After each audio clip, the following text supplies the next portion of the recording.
انت عارف ان في شركة في العاصمة ضامنة الاستلام لدرجة انها كاتبة في العقد لو اتأخرنا عليك خد فلوسك وفوائد البنك المركزي، وفي نفس المشروع الغرفتين اقل من 3 مليون جنيه وتقسيط لحد 10 سنين.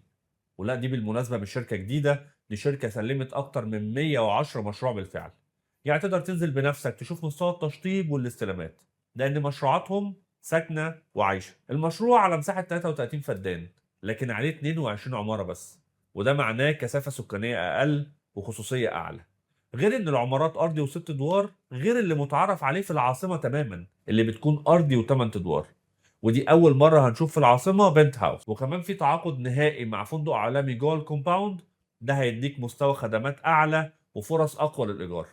طب بالنسبة للأسعار، الغرفة 71 متر بتكون ب 2 مليون 270، الغرفتين 103 متر من أول 2 مليون 960، أما الثلاث غرف 147 متر ب 4 مليون 166 ألف.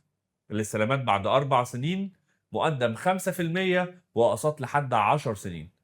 ولو كنت مستني فرصة تدخل العاصمة مع شركة كبيرة وبأقل مخاطرة ممكنة وتسعير منطقي، فدي واحدة من أذكى الفرص اللي موجودة دلوقتي.